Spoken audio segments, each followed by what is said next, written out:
بسم اللہ الرحمن الرحیم۔ خواتین و حضرات، السلام علیکم ورحمۃ اللہ وبرکاتہ۔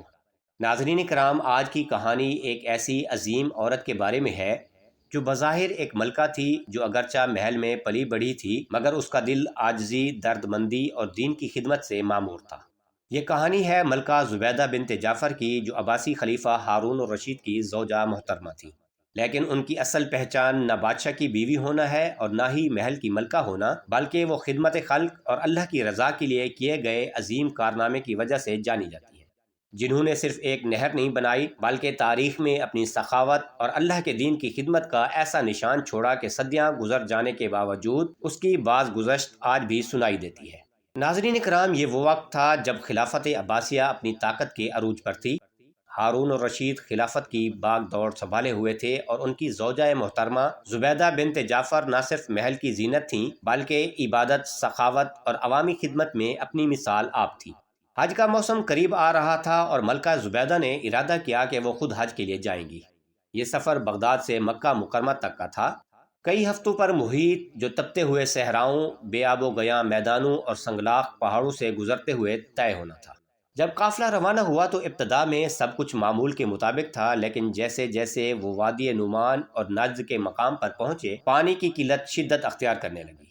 خشک زمین، شدید گرمی اور دور دور تک پانی کا نام و نشان نہ تھا۔ قافلے کے افراد خصوصاً عورتیں، بچے اور بزرگ پیاس سے نڈھال ہو گئے، کئی جانیں ضائع ہوئیں۔ ملکہ زبیدہ نے یہ سب اپنی آنکھوں سے دیکھا۔ اس رات وہ اپنے خیمے میں تنہا بیٹھی رو رہی تھیں۔ یہ آنسو کسی کمزوری کے نہ تھے بلکہ ایک فیصلہ، ایک نیت اور ایک عزم کا اعلان تھے۔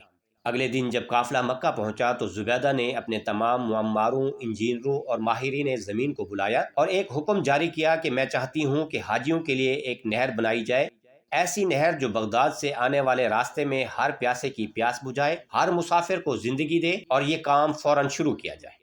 ماہرین دنگ رہ گئے۔ انہوں نے کہا، اے ملکہ، آپ کو اندازہ نہیں یہ کس قدر مشکل کام ہے۔ راستہ پہاڑی بھی ہے، صحرا بھی، چٹانیں بھی اور گہری وادیاں بھی، یہاں نہ پانی ہے نہ کوئی قدرتی ندی۔ زبیدہ کا وہ تاریخی جواب آج بھی سنہرے حروف میں لکھا جاتا ہے۔ اس نے کہا، مجھے تم یہ مت سنانا کہ یہ ممکن نہیں۔ اگر چٹانوں کو کاٹنا پڑے تو اسے کاٹو، اگر سونا پگھلانا پڑے تو اسے پگھلا دو، لیکن یہ نہر ہر صورت بننی چاہیے۔ یوں ایک عظیم مہم کا آغاز ہوا۔ ماہرین نے سائنسی اور جغرافیائی جائزے لیے، پہاڑوں کو کاٹا گیا، ریت کو ہٹایا گیا، کنویں کھودے گئے، پانی کی قدرتی گزرگاہوں کو تلاش کیا گیا۔ تقریباً 5 سے 7 سال تک ہزاروں مزدور، انجینئر اور معمار اس منصوبے پر کام کرتے رہے۔ اس وقت کے لحاظ سے یہ ایک انجینئرنگ کا عظیم شاہکار تھا۔ اس عظیم منصوبے پر تقریباً 70 لاکھ دینار لاگت آئی۔ اس وقت دینار سونے کا ایک سکہ ہوتا تھا۔ آپ سوچ سکتے ہیں کہ ایک عورت نے محض اللہ کی رضا، حاجیوں کی آسانی اور آخرت کی کامیابی کے لیے کتنی بڑی دولت خرچ کر دی۔ نہر کے ساتھ ساتھ سبیلیں بنوائی گئیں جہاں پانی کے ذخیرے رکھے جاتے تاکہ حاجی رک کر پانی پی سکیں، وضو کر سکیں اور آرام بھی کر سکیں۔ جگہ جگہ چھاؤں کے لیے چھپر بنائے گئے اور پانی ذخیرہ کرنے کے لیے تالاب اور کنویں بھی کھدوائے گئے۔ اس نہر کو تاریخ میں نہر زبیدہ کہا جاتا ہے اور آج بھی اس کے نشانات حجاز کی سرزمین پر دیکھے جا سکتے ہیں۔ یہ نہر کئی صدیوں تک حاجیوں کی پیاس بجھاتی رہی، حتیٰ کہ جدید دور میں پانی کی فراہمی کے نئے نظام بنے۔ ناظرین کرام، ملکہ زبیدہ نے جو راستہ چنا وہ صرف حجاز کی ریت پر نہیں، تاریخ کے اوراق پر بھی ثبت ہو چکا ہے۔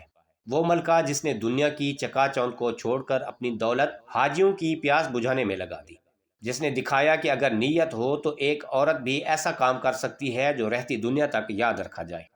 اللہ کریم ہمیں بھی اپنے وسائل کو دین اور انسانیت کی خدمت کے لیے وقف کرنے کی توفیق عطا فرمائے، آمین۔